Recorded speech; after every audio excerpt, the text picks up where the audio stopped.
네, 오늘은 이제 아브라함을 통해서 뻔뻔한 자까지 돕는 은혜입니다.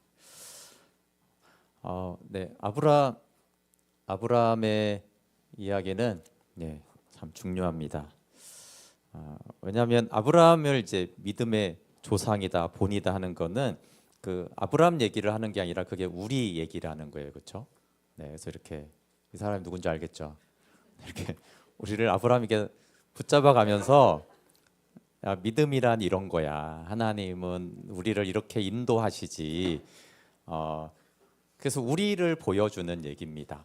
그래서 물론 처음 사람 아담이 중요하고 그 다음에 성경이 이 아브라함을 통해서 사실은 신앙생활이 무엇인지, 하나님이 누구신지, 복음이 무엇인지, 우리는 어떻게 믿고 또 좌절하고 실패하고 그러나 또 어떻게 세워가는지에 대한 이야기여서 그 아브라함의 얘기는 저 사람의 이야기가 아니라 나의 이야기구나. 그래서 아브라함을 알고 그 여정을 아는 건 참 중요합니다. 어떻게 연약함이 있는지, 어떤 은혜를 받았는지, 우리의 믿음은 도대체 어디로 가고 있는지 이런 걸 이제 보여주는 사람입니다. 네, 우리가 잘 알듯이 바벨탑의 영향이 참 심합니다. 셈의 후손인데 아브라함이 아브라함의 아버지 데라가 이제 여호수아 24장 2절에 보면 다른 신을 섬기고 우상을 만들었다 이렇게 돼 있습니다. 그거는 아브라함의 이제 어렸을 적의 성장 환경을 우리가 알 수 있습니다. 그렇죠?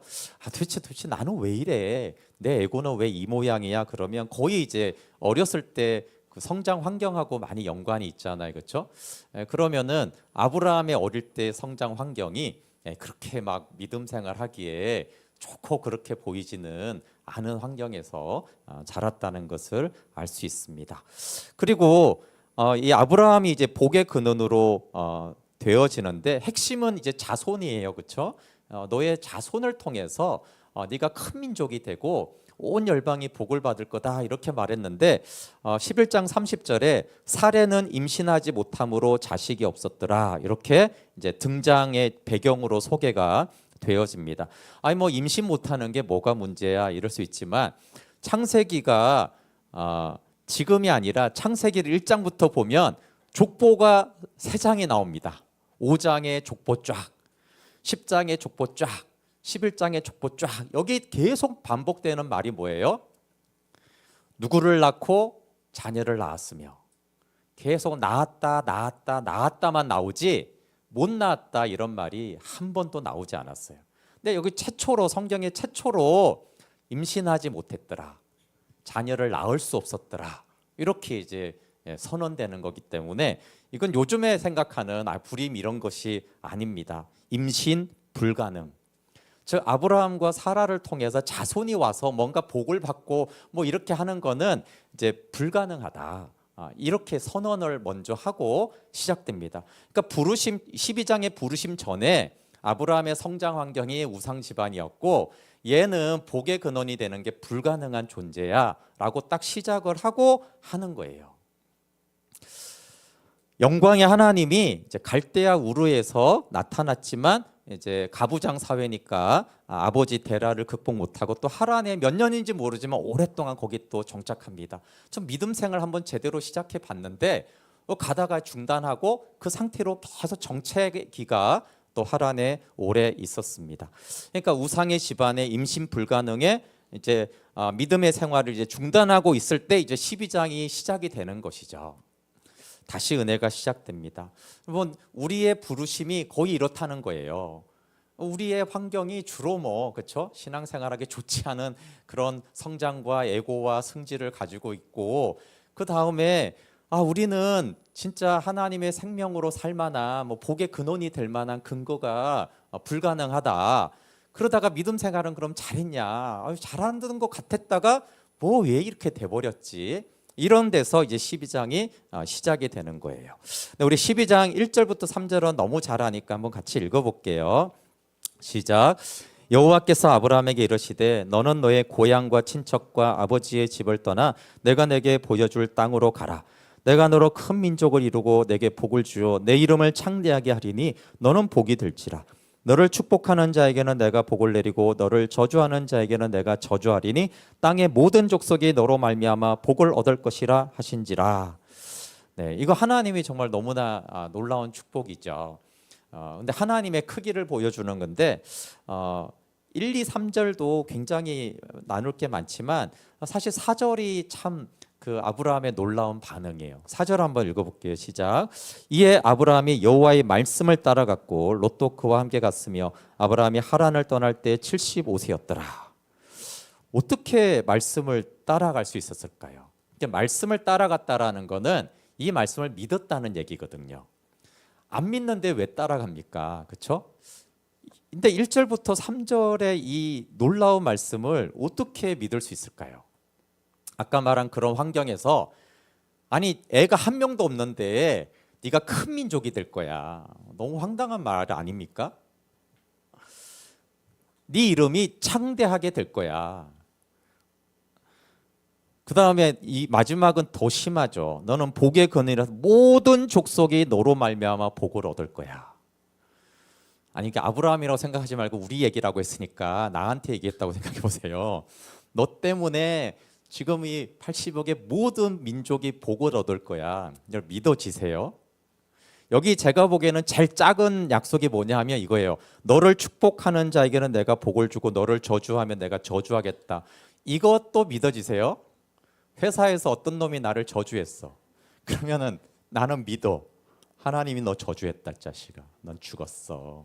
믿어지세요? 누군가 친구가 나를 축복해 줬어. 그럼 나는 믿어. 야, 너 하나님 이제 너 복 주겠다. 이거 믿어지세요? 아니, 이건 정말 작은 거잖아요. 뭐 큰 민족, 뭐 열방 이런 거에 비해서는 정말 지극히 작은 건데 이것도 안 믿잖아요. 그렇죠? 누군가 나를 저주하면 하나님이 넌 저주했어. 넌 이제 죽었어. 이것도 믿기가 힘든데 아브라함이 이걸 믿고 따라갔어요. 그렇게 한 이유를 우리가 예측할 수 있는 거는 내가 얼마나 작고 복의 크기가 이거 생각하면 이거 못 따라갑니다. 근데 여기 보면 14절에 아브라함이 여호와를 믿은 거예요. 근데 1절부터 3절의 특징이 뭔지 아십니까? 여기 내가 이루고 내가 주어 내가 창대하기를 내가 복 내리고 내가 저주하겠다. 어디다 초점을 두면 믿을 수 있냐면은 여기에 하나님이 아브라함아 네가 이렇게 하면이 없어요. 네가 잘 믿음도 없어요. 그냥 하나님이 내가 하겠다예요. 그러면 믿을 수 있는 거죠. 아브라함이 그걸 알았어요. 나한테 뭐라고 하라고 한 게 없구나. 그냥 하나님이 하겠다라는 거구나. 일방적인 선포예요. 그러니까 우리가 잘 아는 너희 안에 착한 일을 시작하신 이가 그리스도 예수의 날까지 이루실 줄을 우리가 확신한다. 이 말씀이죠. 여기에 네가 어떻게 하면이 아니에요. 그렇죠? 그 시작하신 분이 마칠 거다라고 이제 말하는 것을 믿으면 야, 그거 불가능한데? 근데 우리는 이제 믿고 따라갈 수가 있는 거예요. 근데 내가 어떻게 할 수 있지라고 생각하면 아브라함이 감히 말씀을 따라 떠날 수가 없습니다.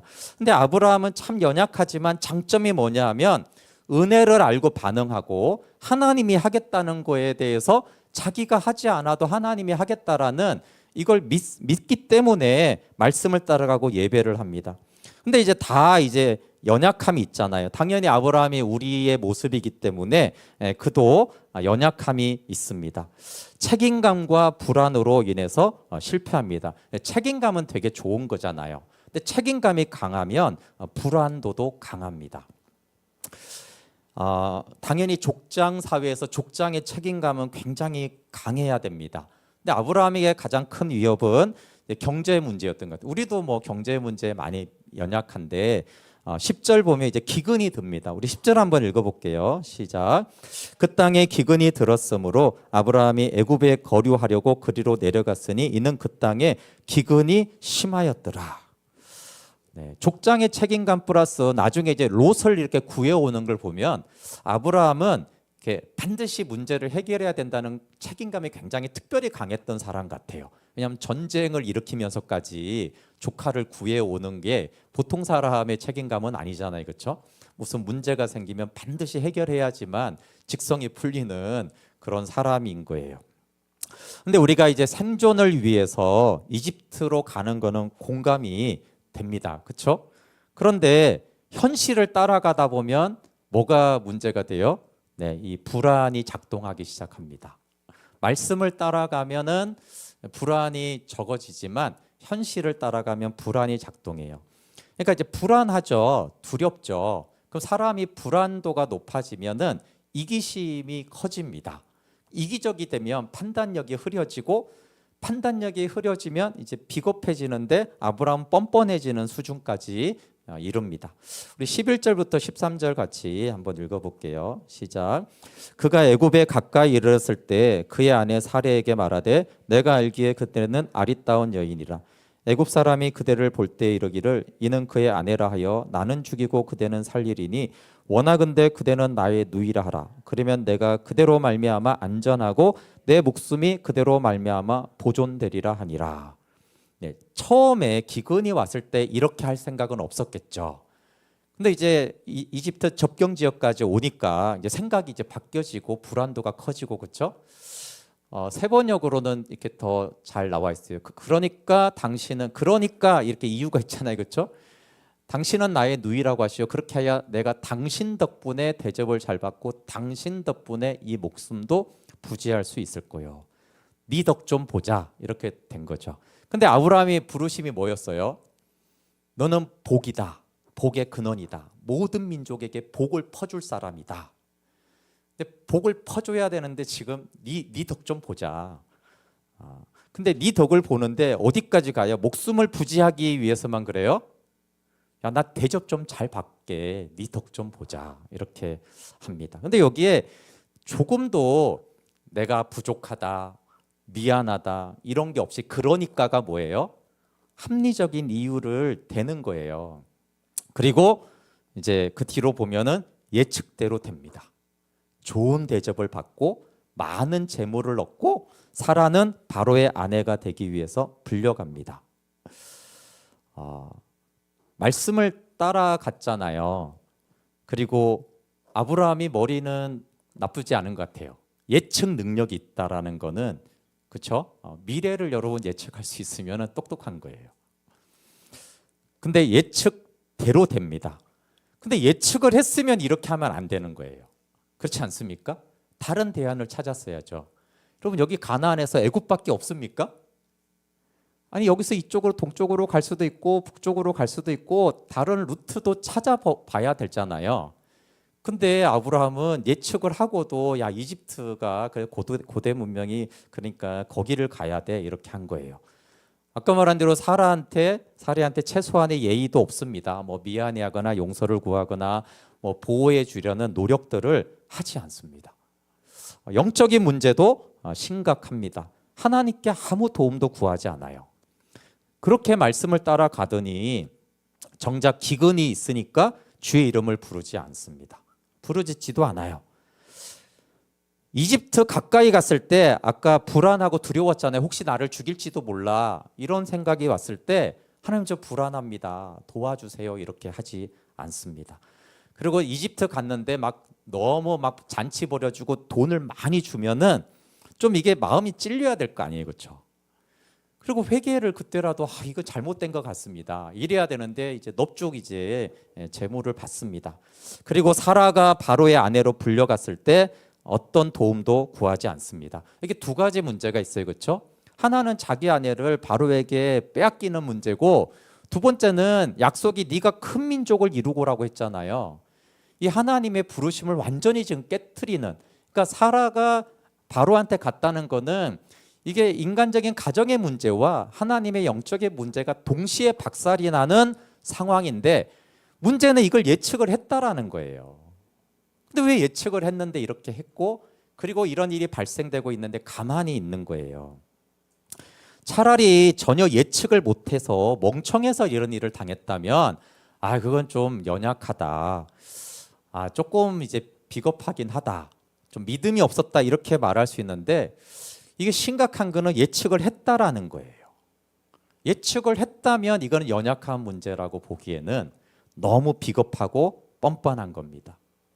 예측을 하고 하나님의 이 부르심의 사명을 이렇게 무책임하게 깨트려도 되는 식으로 가만히 있다라는 거는 이게 너무 불신의 왕인 것이죠. 또 물론 뭐 우리는 생각 안 했겠지만 어쨌든 모든 민족에게 대한 책임도 있는 거잖아요. 부르심 때. 지금 모든 민족이 복을 얻을 기회가 다 날아가고 있어요. 근데 그냥 예측하고도 아브라함은 난 모르겠다. 그러니까 이게 예측을 했는데 사라한테 이렇게 하고, 예측했는데 하나님한테 하나님 부르심을 이렇게 다 깨트리고, 예측을 하고도 자기를 통해서 복을 얻을 난 모르겠다 이렇게, 이거는 거의 악한 짓에 해당하죠. 그럼 혹시 아브라함이 우리라고 했으니까 내 남편이 이런다, 내가 다니는 제가 될 수 있는 교회 목사가 그런다, 우리 셀장님이 그런다, 아니면 내가 정말 믿었던 사람이 이런다, 그 괜찮겠습니까? 그리고 주변에 한번 보세요. 뻔뻔한 남편은 많지만 이 정도로 뻔뻔한 남편이 있을까? 이 정도까지 아내 덕을 보려고 하는 사람이 있을까? 거의 찾기가 어렵잖아요, 그렇죠? 이 뻔뻔한 아브라함은 아담하고 되게 닮았습니다. 그래서 다 아담의 후예인가 봐요. 제가 이제 11일 날 설교했듯이 회개 전에 주어진 은혜의 복음에서 아담이 하나님처럼 되려고 하고 나무 잎으로 몸을 가리고 숨고 피하고 하나님 탓하는데 하나님 찾지 않고 하나님이 도움이 필요한지조차 구하지 않고 회개는커녕 죄송하다는 말도 없고 힘들다는 탄식도 없고 도와달라라는 아무것도 하지 않아요. 이 상황에서 이제 17절이 이제 이어집니다. 17절 한번 같이 읽어볼게요. 시작. 여호와께서 아브라함의 아래 살의 일로 바로와 그 집에 큰 재앙을 내리신지라. 개역개장은 의미상 넣었고 원어에는 그러나가 직접 들어가 있습니다. 그러나가 무슨 말이겠어요? 아니 잘못은 아브라함이 했는데 왜 재앙은 바로가 당해, 이 말이에요. 안 맞죠? 그러나라는 말이. 이게 전혀 상황이 안 맞다, 문맥이 안 맞다, 어떻게 이렇게 되냐라는 것이에요. 근데 왜 그러나 아브라함이 잘못했는데 왜 바로가 재앙을 받았어요? 아브라함을 도우려고, 아브라함을 위해서, 그 잘못한 놈, 악한 짓을 한 자를 돕기 위해서 하나님이 엉뚱하게 바로에게 재앙을 내리십니다. 물론 엉뚱하진 않겠죠. 바로가 분명히 잘못한 게 있을 거예요. 근데 언약의 조상을 상실했는데 자격을 책망과 재앙이 전혀 없고 그러나 이렇게 들고 있어요. 그러나 맞을 짓을 했는데 그러나 이런 거죠. 망해야 되는데 그러나죠. 버림받아야 되는데 그러나. 그래서 이 그러나로 나옵니다. 그래서 이 아담과 똑같아요. 아브라함이 여기서 회개한 거 없고 기도한 적 없고 뭐 노력한 게 하나도 없는데 하나님이 주권적 은혜로 개입해서 건져줍니다. 그래서 이 비겁하고 뻔뻔한 아브라함을 복의 근원으로 다시 되게 합니다. 근데 여기도 똑같습니다. 아브라함아, 너 잘못한 건 알지? 이게 잘못을 공지해 주지 않습니다. 네가 무슨 잘못을 했는지 공지해 주지 않습니다. 너 잘못한 거 인정해 라고 인정을 얻어내지도 않습니다. 다음에는 그렇게 안 해야지. 우리 부모님들이 애들한테 다 받아내는 거잖아요. 용서는 해줄게, 맛있는 밥은 사줄게, 너 근데 뭐 잘못했는지 알지? 인정해야지. 다시는 안 그럴 거지? 그러면 이거 해줄게. 우리는 다 이렇게 하잖아요. 그런데 하나님이 그걸 안 하세요. 그리고 안전을 보장해주고 많은 재물을 얻게 해줬다라는 게 의미하는 게 뭐겠습니까? 하나님이 이 뻔뻔한 아브라함을 용서해 준 걸까요? 여러분이 누군가를 용서해 줄 때 많은 재물을 줍니까? 그렇지 않죠. 용서해 줄게. 말도 아까워. 그렇죠? 말하고 마음만 먹어도 큰 거죠. 근데 큰 돈을 줘요. 이거는 사랑하고 기뻐한다는 뜻이에요. 이 뻔뻔한 아브라함을 하나님은 어떻게 보냐면 용서할 뿐만 아니라 사랑하시고 기뻐해요. 그래서 너한테 많은 돈을 나는 주고 싶다, 이런 거예요. 너를 큰 부자를 만들어주고 싶어. 이게 하나님이 아브라함을 보고 있는 눈이에요. 탕자를 달려와 안아주고 잔치하는 아버지와 똑같죠. 우리가 보기에는 미워했다가 돌아올 때 사랑할 것 같지만 하나님 아버지는 나갈 때부터 사랑하고 허랑방탕할 때도 계속 기뻐하는 거예요. 계속 사랑하고 기뻐하는데 또 보니까 달려가서 안아주는 거지. 그걸 돌아오는 걸 보는 순간에 사랑이 생긴 게 아닙니다. 그리스도로 옷 입고 있기 때문에 그렇죠. 잘났으나 못났으나 너는 내 아들 그리스도로 옷 입고 있다. 너는 가죽옷으로 입고 있다라는 것이에요. 그래서 아브라함이 마지막으로 한 행동이 근데 뭔지 아십니까? 하나님이 이런 은혜와 도움과 긍휼로 건져주잖아요. 그때 아브라함은 마지막으로 어떻게 하죠? 바로가 준 재물을 넙죽 받아서 부자가 됩니다. 염치가 없지 않습니까? 그걸 또 받고 나옵니까? 그럼 몰랐느냐? 아닙니다. 그 소돔 왕이 야 사람은 주고 재물은 네가 다 가져 이랬을 때 아브라함이 뭐라고 말합니까? 그대 덕분에 아브라함이 부자가 되었다고는 절대로 말할 수 없을 겁니다. 돈 안 받겠습니다 이러잖아요. 그러니까 아브라함도 뭐가 옳은지는 뚫어지게 잘 알아요. 근데 이때는 염치 없게 그 돈을 또 넙죽 받아가지고 계속 뻔뻔하네요. 받아가는 것도 우리 같으면 야 다시 와봐 그걸 준다고 가져가냐? 이러지 않을까요? 근데 하나님은 기쁘게 그래 너 부자 되라 뻔뻔한 아브라함아 부자 되라. 그거 비꼬는 거 아닙니다. 진짜 너 부자 되라. 아담과 아브라함의 하나님은 은혜의 하나님이십니다. 아까 말한 건 죄를 증명해내지 않고 잘못 인정, 도움의 필요를 설득하지 않고 은혜로 도와줍니다. 탕자에게도 그랬고 마다들에게도 그랬습니다. 그래서 왜 하나님이 이렇게 자꾸 회개를 안 하는데 뻔뻔한데도 이렇게 사랑하고 도와주냔 말이에요. 하나님의 나라와 신분은 우리가 회개하면 우리가 주 안에 있고 회개 안 하면 주 밖에 있는 게 아닙니다. 의미상 관계로 그렇게 말을 하는 거예요. 포도나무의 가지가 회개 안 하면 가지에서 끊어졌다가 회개하면 붙었다가 아니 가지가 붙었다 떨어졌다 그런데 어떻게 그게 포도나무의 가지예요. 관계를 말할 때는 그렇게 말할 수 있어요. 그렇죠? 그러나 신분과 진리를 말할 때는 언제나 포도나무에 붙어 있는 거예요. 언제나 선한 목자의 양인 것이고 언제나 하나님의 자녀인 것이고 언제나 그리스도 안에 있는 것이에요. 그래서 아브라함이 말씀을 따라 믿음으로 가고 예배를 드리나 이렇게 뻔뻔하고 악한 짓을 하나 계속 하나님 안에 있는 거고 예수 그리스도로 거듭나서 하나님의 자녀의 생명이 있는 거예요. 그게 변하지 않기 때문에 하나님은 자녀로 사랑해 주는 것입니다. 그래서 계속 왜 이 메시지를 하나님이 전하냐 하면은 성경은 인간이 전적으로 타락했다는 것과 하나님의 전적 은혜가 계속 이렇게 충돌되게 하는 구조를 보여주고 있어요. 충돌해서 항상 뭐가 이기죠? 하나님의 은혜가 더 우위에 있다라는 것들을 계속 아담부터 계속 성경을 통해서 보여주는 거예요.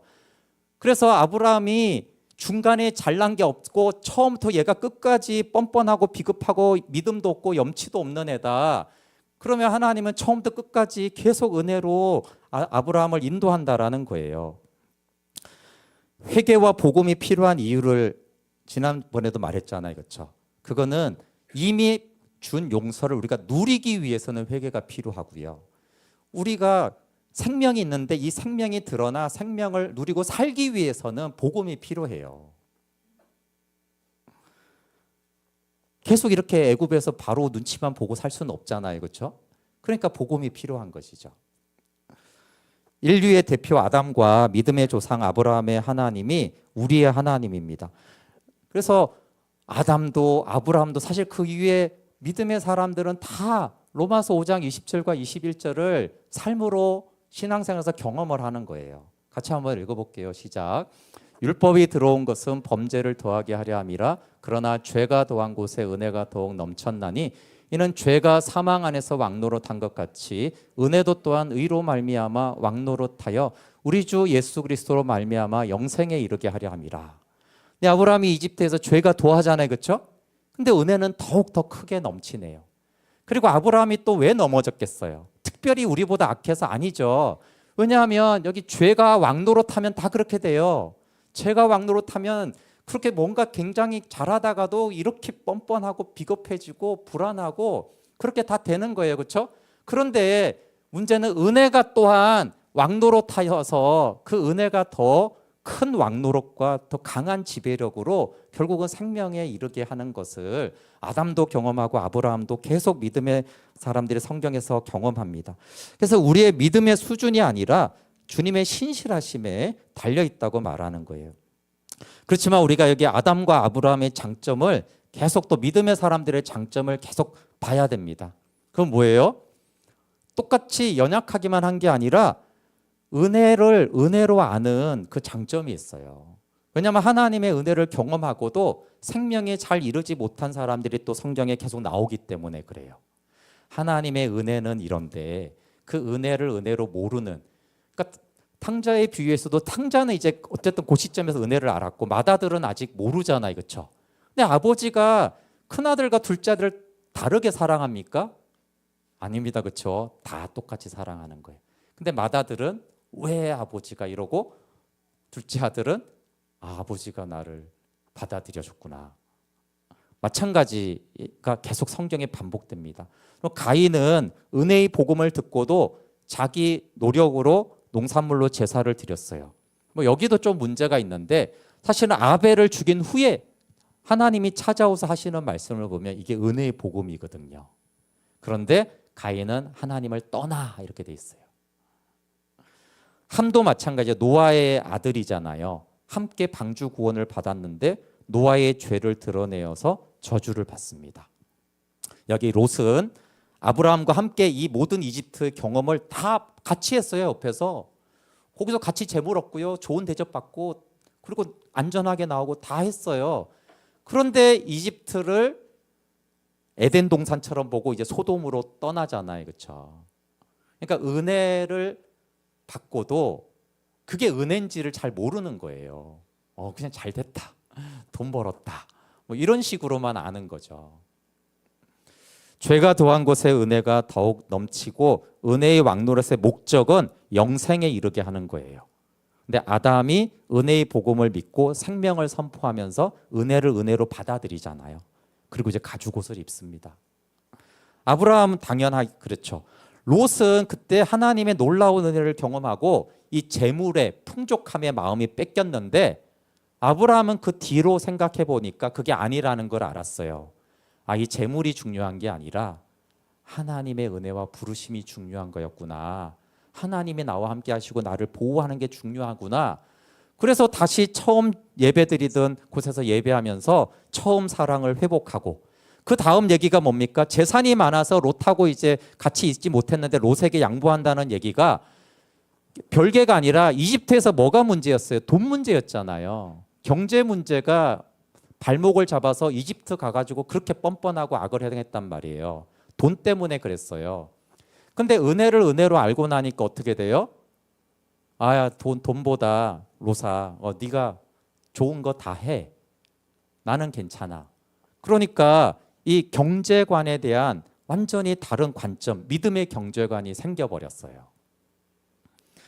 그러니까 롯이 떠난 후에 이 땅을 너와 내 자손에게 주겠다, 이렇게 약속이 또 더 주어집니다. 그러니까 아브라함과 아담의 공통적인 장점이 뭐냐면 하나님의 은혜의 복음을 주시면 그게 은혜인지를 알아요. 그리고 받을 줄을 아는 거죠. 그럼 이게 신앙생활에 가장 중요하다는 것을 성경이 반복하는 거예요. 우리가 실수 안 하고 죄를 안 짓는 게 신앙생활에 가장 중요한 게 아니라 은혜를 은혜로 받을 줄 아는 것이 신앙생활에서 가장 중요합니다. 그러면 아담하고 아브라함이 같으냐? 같은 내용이지만 차이점이 있습니다. 아브라함에게 준 창세기 3장 15절은 거듭남의 은혜입니다. 왜? 죄를 짓고 타락했으니까 여자의 손을 통해서 너를 구원하겠다라는 거듭남, 하나님의 자녀가 되는 것, 죄 사함의 은혜가 그때는 중심이에요. 그 은혜의 복음을 믿고 거듭났죠. 그리고 이제 물론 창세기 4장 26절에 셋도 아들을 낳고 에노스라 하고 그때 비로소 여호와의 이름을 불렀더라 하면서 이 은혜의 통치로 살아가는 신앙생활이 예배로 나옵니다.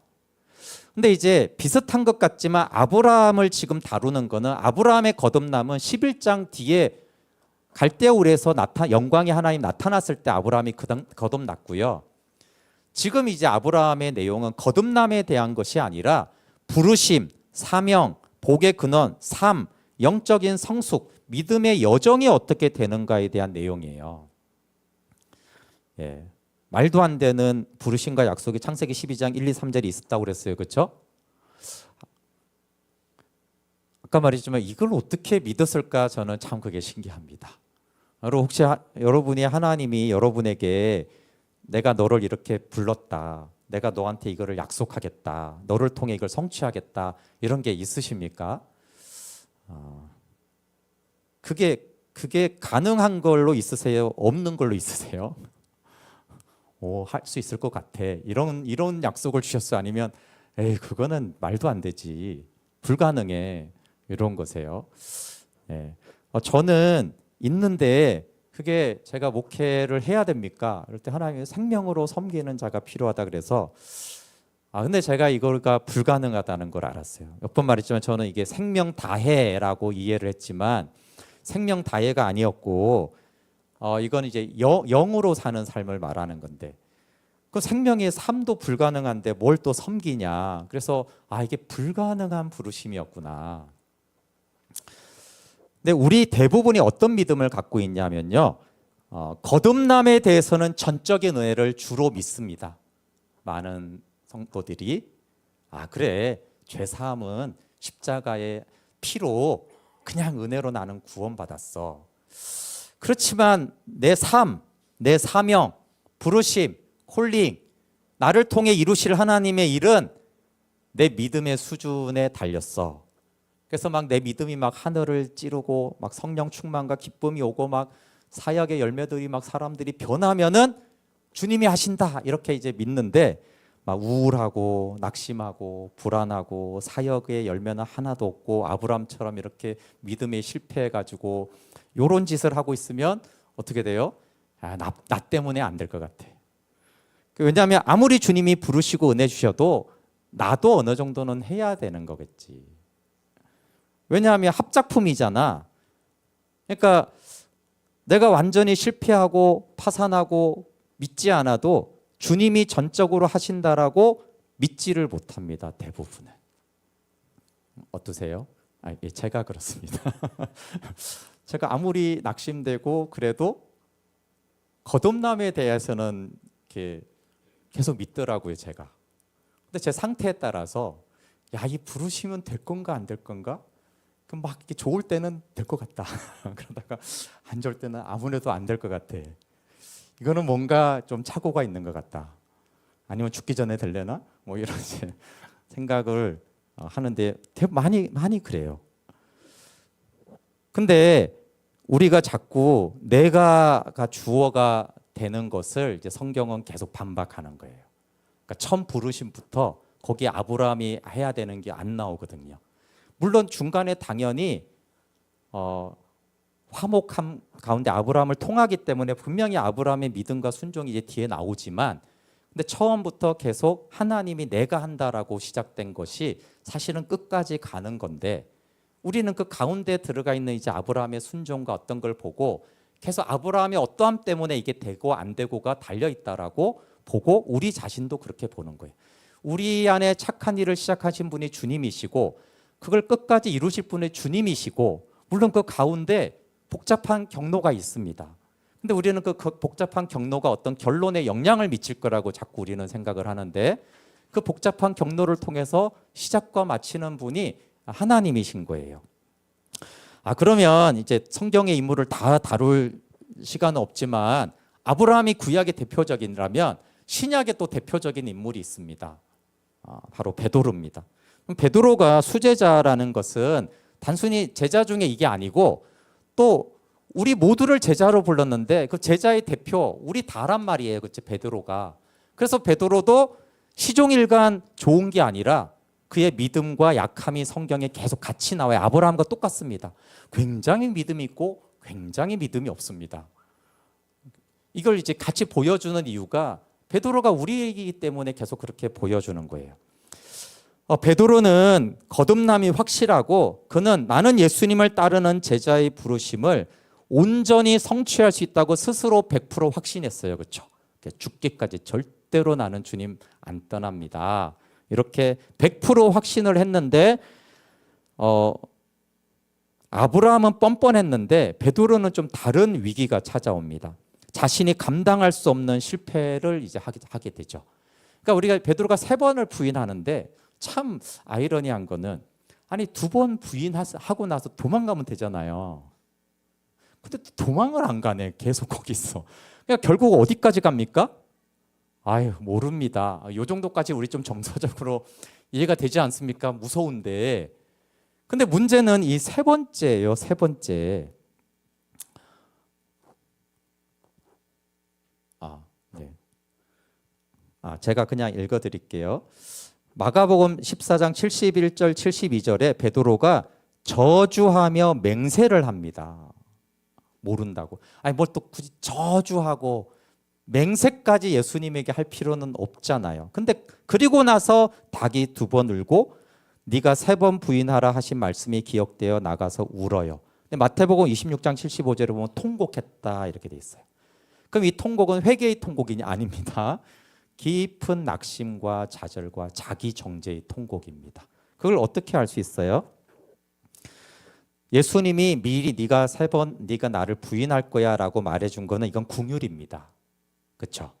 내가 다 알고 너는 내 제자야. 내가 기도하고 있어. 분명히 궁율을 말했지만 이게 너무 자기가 이제 맹세하고 저주한 게 자기 스스로가 충격이 자기가 하고 자기가 충격을 받은 거죠. 통곡해서 이게 지속적인 낙심과 우울, 특별히 자기 정죄에 들어갑니다. 그래서 이렇게 악을 행하면서 아브라함처럼 뻔뻔한 유형이 한호가 있고요. 한 유형은 누구예요? 깊은 자기 정죄에 빠지는 거예요. 반대죠. 근데 같은 거죠. 에고가. 그걸 어디서 알 수 있냐면 요한복음 21장 3절에 시몬 베드로가 나는 물고기 잡으러 가노라. 이걸 보면 그 통곡이 회개가 아니라 자기 정죄로 갔음을 알 수 있어요. 자기가 너무 싫은 거예요. 이 말은 뭐예요? 자기 정죄를 하면서 너무 낙심돼서 아까 윤권사님 기도할 때 정말 그렇구나. 그게 회개나 도움 요청도 안 해요. 너무 낙심이 되고 자기 정죄가 심한 사람들은 하나님께 믿음으로 회개하거나 기도하지 못합니다. 그리고 우울함에 통곡을 하고는 뭐예요? 나는 물고기 잡으러 갈랜다. 이게 그냥 고기 잡는다는 얘기예요. 나는 예수님을 따를 자격이 없으니까 나 이제 제자 안 할래. 나 이제 떠날래. 도장 떠나게 하는 거죠. 이탈하겠다라는 선언입니다. 그리고 물고기 잡으러 갔는데 그날 밤에 아무것도 잡지 못했어요. 그렇죠? 그런데 이 베드로도 보시면 아담을 찾아오는 방식과 아브라함을 찾아오는 방식과 베드로를 찾아오는 방식이 다 동일합니다. 진짜 은혜로 부르고 양을 먹이게 합니다. 그러니까 21장의 요한복음 그물을 배 오른편에 던지라 그러면 잡으리라. 정죄하는 베드로를 한 대 때리는 게 아니라 물고기를 또 잡아주네요. 뭘 잘한 게 있다고. 아브라함에게는 많은 돈을 주더니 베드로한테는 또 이 물고기 잡으러가 제자 안 하겠다 이 말이에요. 그냥 물고기 잡아주는 게 아니에요. 그렇죠? 이거는 반역과 대적하고 나는 반대로 가겠다라고 하는데 그 반대로 가는 베드로한테 그 반대로 잘 가도록 물고기 많이 잡아주는 거예요. 돈 때문에 비겁하게 뻔뻔하게 바로한테 그러고 있는데 하나님이 거꾸로 돈을 안겨주잖아요. 베드로가 뻔뻔하게 잘못을 인정하기에는 그냥 물고기나 잡으러 가자 그러는데 거기 또 물고기를 주시네요. 이런 하나님의 은혜가 사람에게는 없습니다. 그리고는 또 생선과 떡을 다 구워 놓으시고는 아시죠? 자본 생선 좀 가져와라. 니네 도움이 필요하다. 이런 척을 하시잖아요, 예수님이. 하나도 필요 없는데. 그 생선 필요 없거든요. 이미 생선이 다 있는데 가져와라. 그리고 조반을 먹어라. 이거는 너무나 따뜻한 대화 아닙니까? 그리고 우리가 잘 알듯이 15절부터 네가 나를 더 사랑하느냐? 사랑하는 줄 주님이 아십니다. 그러니까 내 어린 양을 먹이라. 어린 양을 먹이라는 뭐예요? 사명과 소명의 약속에 대한 성취를 말합니다. 너는 내가 너를 부른 그 목적을 부름을 다 성취해 낼 거야. 이게 노동을 시키는 게 아닙니다. 너는 끝까지 제자로, 진짜 제자로 그 일을 다 마칠 거야. 그게 내 양을 먹이라는 말이잖아요. 그럼 왜 아담과 아브라함, 베드로 모두 은혜로 생명을 주고 은혜로 부르심대로 세워줍니다. 그래서 12장부터의 창세기의 아브라함의 말씀은 이제 구원은 아담에게 말했기 때문에 당연히 아브라함은 구원은 받았고, 이 부르심, 사역, 삶도 주님의 일방적인 은혜다. 하나님의 은혜가 성취하게 하지 아브라함이 했고 베드로가 했고 그런 게 일체 없다. 하나님이 그렇게 하는 거다. 부르신 분이 끝까지 마치는 것이다. 그리고 다만 아브라함이든 아담이든 베드로든 뭘 알아요? 이게 은혜가 은혜인 줄 아는 거예요. 내 양을 먹이라고 할 때 베드로가 어땠겠어요? 그게 은혜라는 걸 알았단 말이에요. 베드로는. 그게 차이죠. 우리하고 앞부분에 그게 차이가 아니라 와, 이 은혜가 은혜구나. 그럼 나는 자격 없고 나는 도대체 어떻게 해야 될지 모르겠고 나는 불가능한데 그래도 양을 먹여야겠구나. 은혜니까 그렇게 하는 거예요. 그럼 우리 에고는 스스로의 확신이 있습니다. 나 같은 자는 복음으로도 변화가 안 돼. 더구나 하나님의 부르심과 사명에 대한 성취는 너무 힘들지. 그 정도면 다행인데 막 스스로 정죄하고 막 비난하고 그렇게까지 합니다. 나와 하나님의 협력으로 부르심이 이루어진다라고 생각합니다. 그러니까 내 믿음과 내 노력 여부에 달린 거야. 여러분, 아브라함, 베드로, 성경의 다른 많은 인물들을 보면 그들의 믿음과 노력에 전혀 달려있지 않습니다. 근데 우리는 그렇게 믿어요. 내가 잘 믿어야지. 내가 노력을 해야 되잖아. 내 능력이 이런데 나는 성장 배경이 이래가지고 하여튼 이래서 자꾸 이걸 들이대는데 복음은 계속 다른 걸 말해요. 그러니까 물론 우리는 감정이 있기 때문에 우리의 감정이 있지만 복음의 진리가 있습니다. 그래서 우리는 복음을 믿어야 되고 아까 로마서 5장 21절에서 죄의 왕노릇이 있습니다. 그 죄가 왕노릇하면 아브라함도 뻔뻔해지고 악해지고 베드로도 막 저주하고 맹세하고 이렇게 되는 현실이 우리 가운데 있습니다. 죄의 왕노릇이 있어요. 우리는 죄가 왕노릇할 때 왕노릇이라는 표현은 뭐냐면 이기기가 어렵다는 뜻입니다. 죄가 막 왕노릇할 때 우리가 막 이걸 이길 수가 없을 만큼 뭔가가 그렇게 나를 둘러싼다라는 거예요. 그 현실이 있습니다. 근데 우리 믿음의 선배들이 바로 우리 자신이라고 하는 게 다 그런 경험을 합니다. 자기가 어찌할 수 없는 죄가 왕노릇하니 뻔뻔해지고 악해지고 저주하고 이런 짓을 합니다. 그런데 계속해서 하나님이 은혜의 왕노릇이 더 강력하다. 은혜의 왕노릇은 죄의 왕노릇보다 훨씬 강력하게 우리를 지배하는 것이다 라고 계속 은혜의 복음을 말하는 거예요. 그래서 우리가 은혜를 바라봐야 합니다. 네, 오늘 짧지만 설교 한 편에 다 담을 수는 없잖아요. 근데 아담이 참 염치가 없는데 은혜의 복음이 은혜의 왕노릇이 그를 덮습니다. 아브라함은 진짜 뻔뻔한데 하나님의 은혜의 복음이 그를 덮어서 부르심을 성취합니다. 베드로는 정말 깊은 정죄감에 빠졌습니다. 그런데 은혜의 왕노릇이 이기고 다시 양을 먹이게 합니다.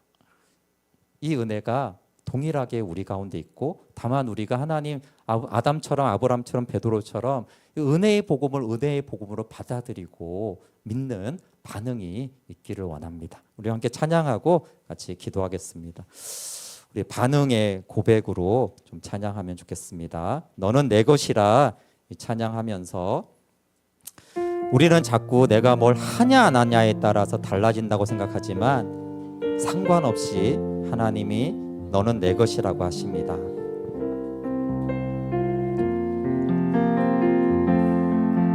너는 부유해도 가난해도 나를 사랑하여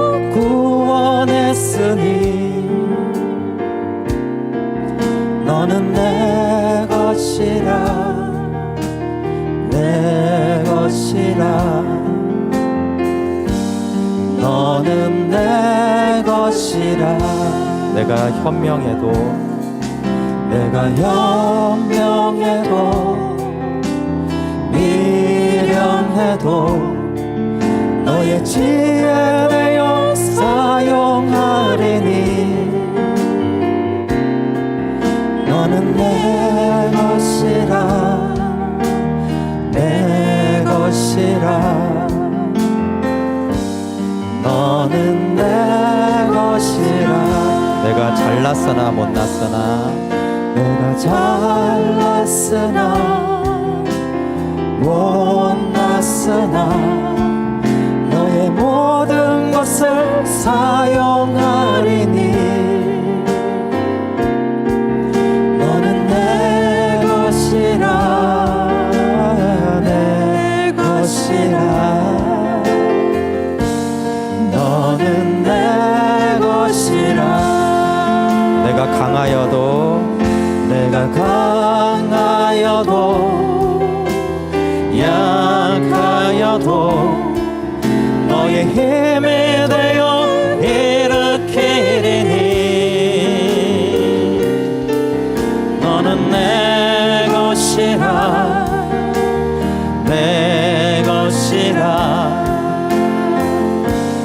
너는 내 것이라 내가 의로워도 악하여도 내가 의로워도 악하여도 너를 나의 피로 바꾸었으니 너는 내 것이라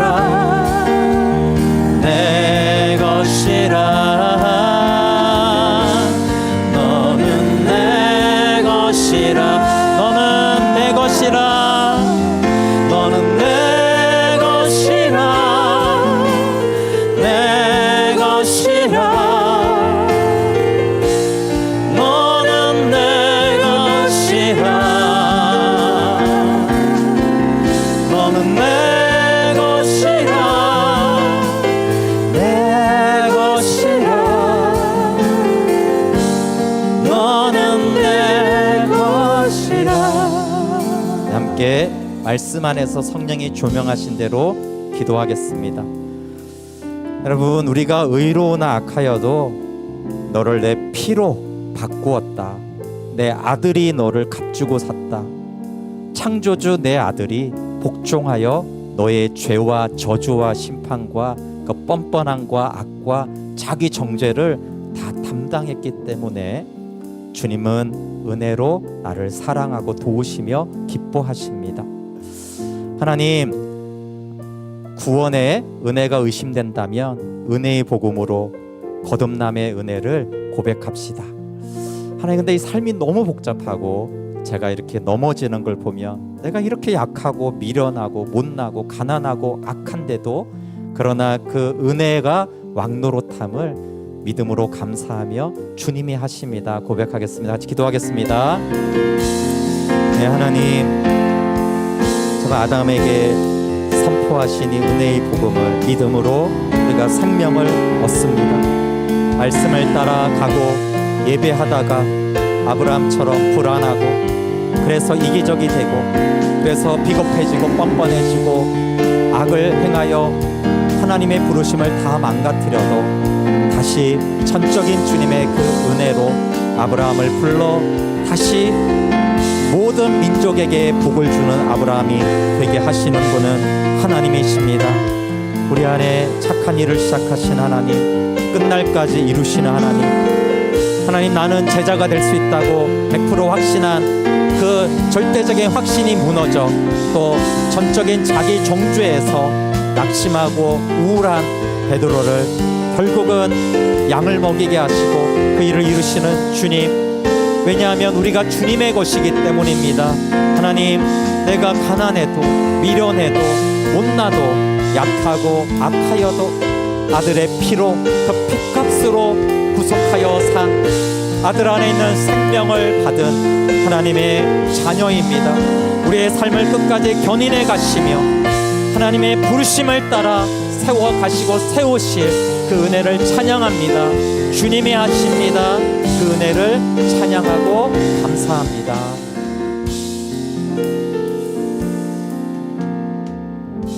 네, 하나님 전지전능하시고 은혜의 하나님이십니다. 내가 가난해도 미련해도 못났으나 약해도 심지어 악해도 아들의 피로 바꾸시고 우리의 모든 죄와 저주와 심판을 정죄를 담당해 주셨습니다.